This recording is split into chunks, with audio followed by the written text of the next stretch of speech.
Jealousy is one of those feelings almost nobody describes accurately. We talk about it as if it were simple, as if it were just wanting what someone else has. But that's envy, a different thing, and actually a simpler one. Jealousy isn't about wanting. It's about losing. Envy says, "You have something I don't." Jealousy says, "You're taking something that's mine." That's a much stranger feeling because it requires you to already have something, or at least believe you do. A relationship, a position, someone's attention. Jealousy is the alarm that goes off when you think that thing is being pulled away from you, usually towards someone else. And here's what makes it so uncomfortable to sit with. Jealousy tends to arrive with certainty attached. It doesn't feel like a question, it feels like information.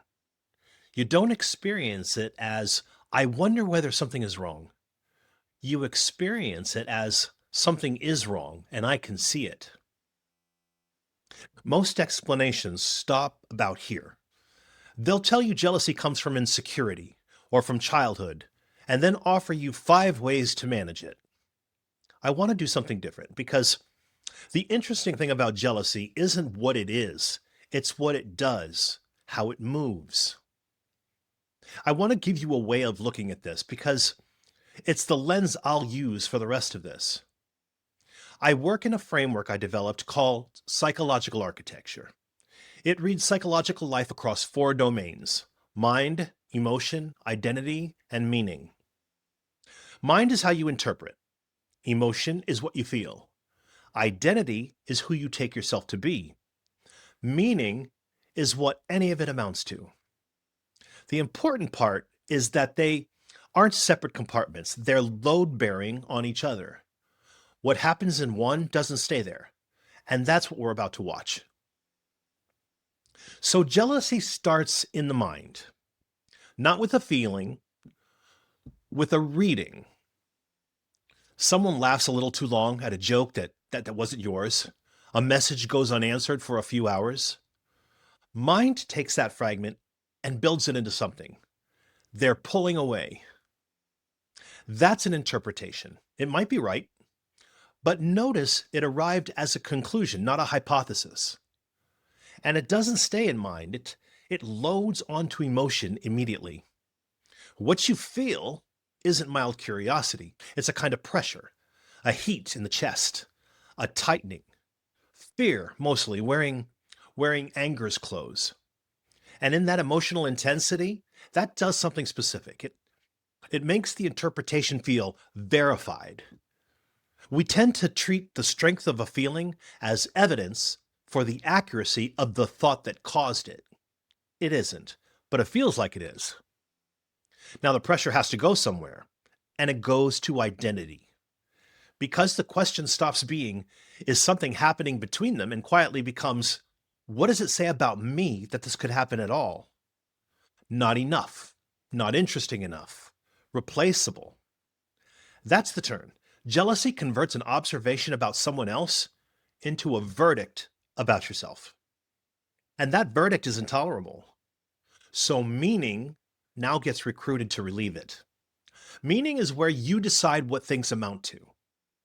Under an identity threat, it starts revising. Loyalty gets redefined as constant availability. Love gets redefined as exclusive attention. The relationship stops meaning two people who choose each other and starts meaning proof that I'm not replaceable. You've narrowed what counts as reassurance to almost nothing. And then the loop closes. Because once the relationship means proof, mind has a much tighter filter. Now every unanswered message is disconfirming evidence. The revised meaning feeds back and confirms the original reading. And this time, the reading has support because you built the support yourself. That's the architecture. Mind interprets, emotion certifies the interpretation, identity absorbs it as a claim about your worth, meaning reorganizes around defending that worth. And the reorganized meaning hands mind a sharper lens for finding the next threat. Nothing in that circuit is irrational.